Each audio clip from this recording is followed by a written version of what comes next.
be sure to follow me on Instagram. There you can hang out with me and talk to me directly.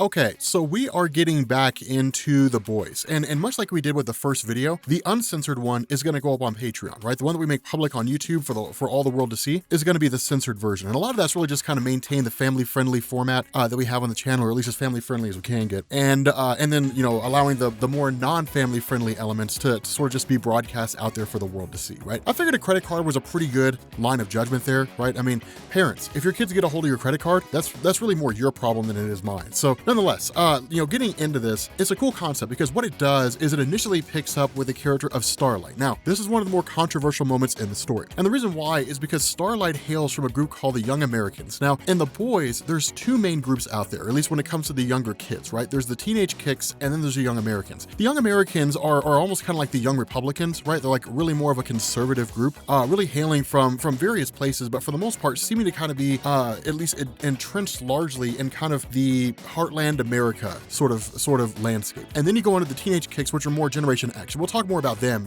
once we get to that portion of the story. But for Starlight's character, she's really young, she's wide-eyed, pretty conservative, right? So she was never really active out there in terms of being more liberal with her own, her own body and the kind of things that go with it. And so her, as a character, had always wanted to join the Seven. And it's one of these things where it's almost kind of like she'd been raised to believe the Seven is what you want, right? Like it's the inside of the inside, right? And indeed, it makes sense. The way that Garth Ennis writes this, the Seven is kind of an allegory for like the Justice League more so than anything else, where you can also kind of attribute things like the Avengers to it, kind of the creme de la creme of the superhero community. And so it's one of these things where if you've made it into the Seven, then you've officially made it in the superhero landscape, right? Like you're in it to win it. And so when she looks at characters like Homelander and other members of the Seven, she really idolizes them. And that's why it's a pretty huge shock to her character when suddenly she's basically asked to commit an act that's pretty extreme here. Now, and so it's kind of crazy because following up with the character of Hughie, this goes into basically him being brought to America, right? And it's one of these funny things where when he gets here, he basically ends up getting a hotel in the South Bronx, which is like one of the crappiest places ever in the history of the world. And it's like he has no idea what he was getting into, right? Like he just looked up the classifieds and they were like, it's a cheap place basically. Like it was a really affordable place to stay. And it's like, yeah, man, that's because it's the South Bronx.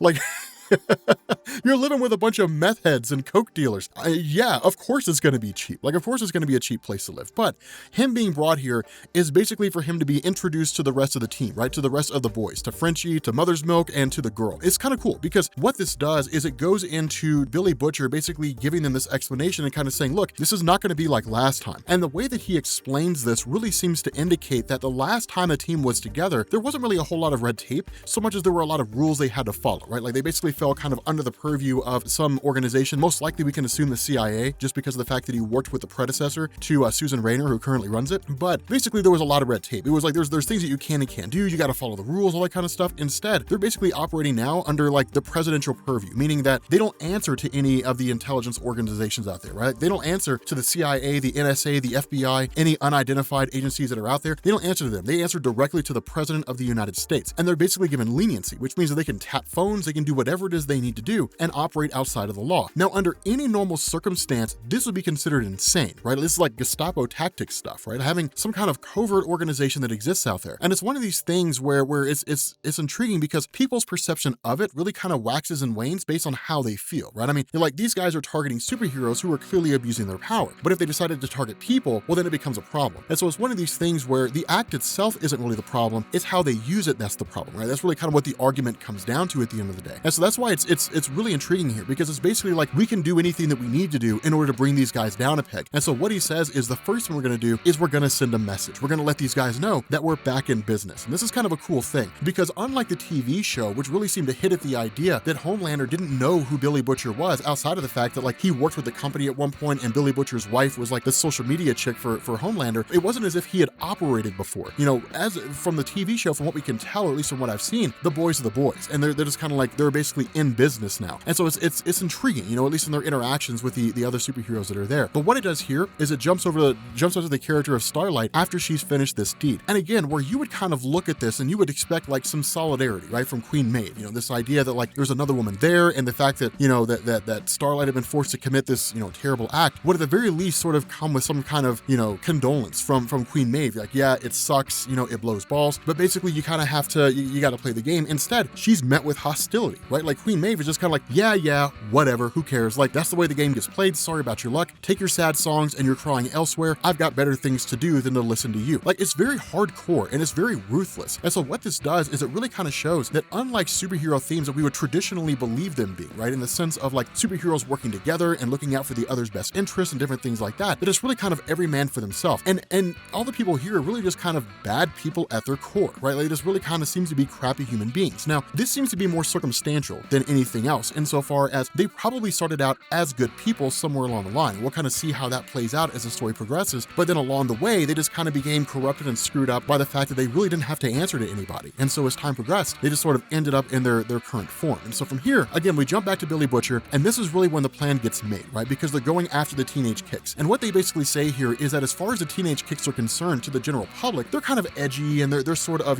this devil-may-care kind of reckless attitude. But for the most part, they're good kids who are basically trying to prove themselves and one day join the Seven, right? I mean, that's really kind of what they're shooting for, But the reality of this is that as Billy Butcher explains to him, it's anything but, right? Like, the public's perception of Teenage Kicks is nothing like what they're actually like. The Teenage Kicks are totally screwed up in some of the worst ways. And so that's when things get kind of crazy, because from there, you basically switch over to Homelander and A-Train. Now, the reality was that they had kind of had this basic, meeting, more or less, and of course, somebody from Vought was basically there, meaning they refer to them as the money, the means by which the Seven are able to operate the way they are, with their satellite up in the sky, and it's really where like all the brand deals more or less come from. But basically in this meeting, A-Train had made some pretty crude gestures toward Starlight, kind of mocking her for the deed she was forced to perform. And as a result of that, Homelander freaks out. Now, here's the crazy thing about this, is you would look at this and you would say, hey, you would hope the response would be, yes, we asked her to do a terrible thing, but like, we're not going to throw it in front of her face. No, there's no concern for how it impacted Starlight whatsoever. It's, you made a crude gesture and you made us look bad in front of the money. Do not make us look bad in front of the money. Money is what matters. Money's the only important thing here. Everything else in this world is secondary. And it's kind of crazy because it's a super selfish, but also kind of careless attitude, right? Like, removed from his own humanity. And that's what's so crazy about this, is it's just kind of like, that's what we're dealing with this character, right? Using like crude threats, threatening to basically shoot A-Train in the face with his heat vision, more or less, and just saying like, if this happens again, I'm going to break you apart. I'm going to send you back to the Teenage Kicks and you're going to stay there forever, right? For the rest of your days. And it's pretty intense and it's pretty cool, because from there, you basically end up having like all this footage that's gathered together at the hands of Hughie, who's the one that's doing all this surveillance. This idea that like different members of Teenage Kicks are sleeping with each other is they engage in such reckless and really like crude behavior, right? Like dealing with things like drugs. This kind of behavior is not what the team is known for. And that's what the boys are banking on, because what they do is they take all this information and they basically use it as a means to blackmail them. But something that I want to talk about here is you basically deal with the introduction of Compound V. Now, in the TV show, the advent, or really the introduction of Compound V, this substance, this kind of drug that's being used, is one of these things where it's kind of like discovered over the course of the show. What this has done, what's really kind of given to us here, is that Billy Butcher knows about it. He's just kind of like, yeah, man, like, this is Compound V. Like, if you take it in its most pure form, the effects are permanent and you basically develop powers. If you take it in basically a chopped down form, then the effects are only temporary. And this is kind of a big deal, because him being able to get his hands on this is somewhat of an isolated thing, but it's one of these scenarios where it's like, if this became available to the general public, you'd have powers everywhere, right? Like, you'd be like the hottest drug on the market, which indeed it is in a way. But it's pretty interesting with regards to that sort of introduction here, because what you end up having is Hughie injected with Compound V, which grants him like a few days worth of essentially just powers, super strength or different abilities. And so the reason why he was given this is because following this particular action, this idea of blackmailing the members of Teenage Kicks, Billy Butcher knows that things are going to come to blows. And this is kind of an important thing, because what this basically means is he's prepared for a fight, meaning he went into this knowing there were going to be consequences and sacrifices were going to be made. So it's one of these things where Billy Butcher didn't go into it just kind of wide-eyed, like, let's see what happens. Hopefully we can defeat these guys. Now, he went into it going for blood, right? And we'll actually find out the reason why here in a little while. But from there, you jump to Hughie, who basically thought about leaving the United States, but ultimately stayed here and ends up talking to Starlight. Now, this is a huge moment here. It's probably one of the most important moments in the early part of the story, because what this does is it kind of confirms what we already knew, that Starlight is not an inherently bad character, right? Now, this is kind of the stance that Garth Ennis seems to take here, is that in the beginning, it seemed like a lot of these characters were not inherently bad people. They maybe started out like Starlight, again, we'll find out as the story goes on. But at the moment, with what's going on here, if Starlight was given enough time and remained on the team in its current form and ran it to its conclusion, stayed there for a long enough amount of time, she'd be screwed up just like everybody else, right? She'd be screwed up just like they are. But ultimately, her talking to Hughie kind of grants this moment of reprieve, because the two of them both talk, kind of talk about these jobs they have, right? Hughie doesn't really reveal, I'm working for for Billy Butcher and we're looking to bring down superheroes. But it's one of these things where it's like, I'm working a job. It really changes the way that I see the world, and I don't know if I can handle it. And for Annie, it's the exact same way, because now Annie's having an existential crisis, right? Like, there's the world as she knew it, right? She was on the Young Americans. There were teenage superheroes in training so that one day they could go on and prove themselves and become a part of the Seven, this kind of fantasy she'd been living her entire life, and had finally managed to achieve it, only to find out that nothing was what she thought it was. And so now she's kind of questioning her place in all of this. Like, should I go on and continue being a superhero? Is what I did worth what it takes to see what happens, to see if I can actually have a positive impact, to see if I can go into this place and in turn, like, try to fix it and try to make it better, try to take us to what we're supposed to be. These are all the kind of things that she's basically mulling over in her head. And the result is that they kind of have this sort of party, not really knowing who the other is, but at the very least walking away with somewhat of a better understanding, where like they're not the only ones struggling out there with these various assignments that they have to deal with. Now, at this point, this is when it gets into blackmailing the members of Teenage Kicks, right? Because what ends up happening is with this information thrown out there, what Billy Butcher had basically done, albeit not made public, but really given to the team, is we know what you guys are doing. Like, we're aware of what it is that you guys are doing. We're aware that all the actions you guys engage in, for the most part, are completely contradictory to how the public perceives you. And if you guys don't sacrifice one of your members, then we're going to make all this information public. And so what you have are the Teenage Kicks basically freaking out, asking the questions, who in the world sent this? Who knows about us and all the stuff that we've been doing? And at the same time, basically saying, like, which one are we going to sacrifice? Because you would look at that and you would say, okay, well, maybe it's in the best interest, or maybe like these various prostitutes they were with, they could dump the information. But the issue is that you're running a pretty dangerous game there, because you're dealing with guys who have superpowers. And the question these various, women of the night would have to ask themselves is it worth putting my life on the line to expose these guys for what it is that they're doing? And if I did, what would I gain? Like, if I'm looking for like fame or notoriety, that puts me on the map, right? It puts a giant target on my back. If I'm looking for money, that money can be traced, unless it's like unmarked bills or something like that. There's a way for these folks to find me. So there's really no incentive there for them to do that. And they get paid pretty well so long as they can handle the job. There's really no reason for them to kind of step out there. And so it really kind of comes down to Billy and them to basically say, we're gonna make our first move. We're gonna make our strike, right? We're gonna basically force these guys to essentially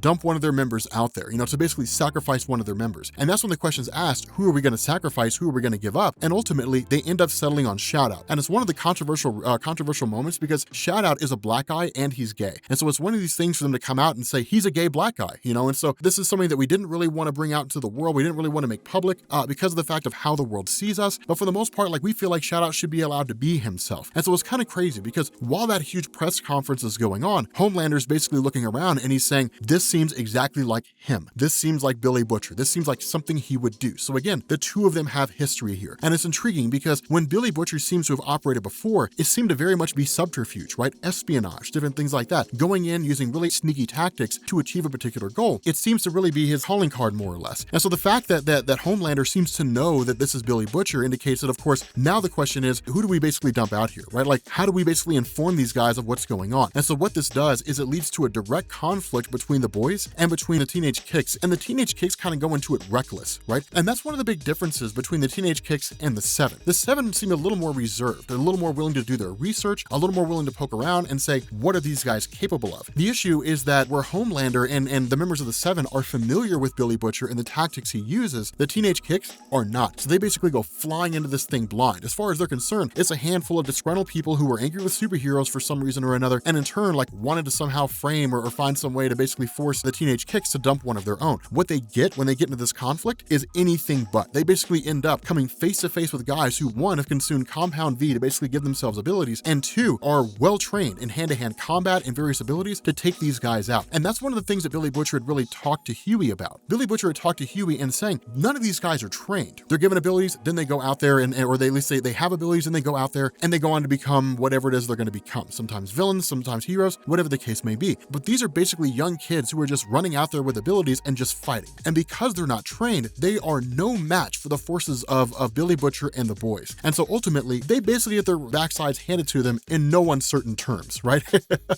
Now, one of the other big things that happens here is one of them actually gets punched in the stomach by Hughie in a moment of panic. And that's one of the things that was not supposed to happen, because they weren't supposed to start killing them. They were supposed to use tactics to basically force them to commit a series of acts or to reveal information they wouldn't normally want to reveal, staying kind of underhanded, staying very cloak and dagger. And so with one of them having been killed, what this means is the boys struck first, right? Like, the boys made their move, they struck first, and they killed one of the superheroes. And so what this means is that going forward, now it's basically gloves off. Now it's like we can essentially do whatever we want to do, right? Like, we can take these guys out with extreme pressure prejudice. Now, again, this was within the charter of what the boys were able to do. It just wasn't really supposed to happen so soon. And so this is kind of going to be taken as a personal affront by the members of the Seven. And in turn, they're going to respond accordingly. And so as a result of that, you kind of have this moment where Mother's Milk almost, really kind of talks to, or really sort of talks to Billy Butcher and says, hey man, have you ever wondered if like there were any superheroes out there who were not inherently bad guys? And this is very important because what it does is it shows like the lack of concern from Billy Butcher, right? Like, he basically says like, do you believe any of these guys out there are not bad guys? Or they're good guys, they're trying to do good things? And the response of Billy is maybe,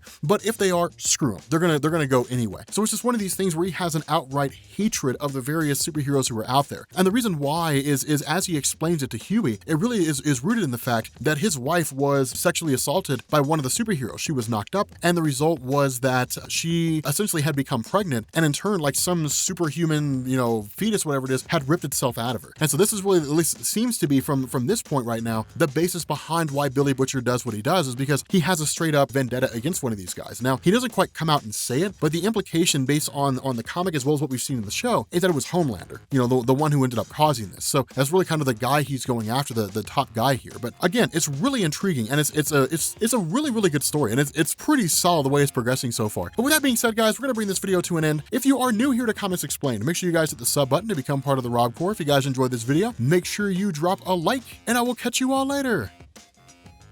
Peace.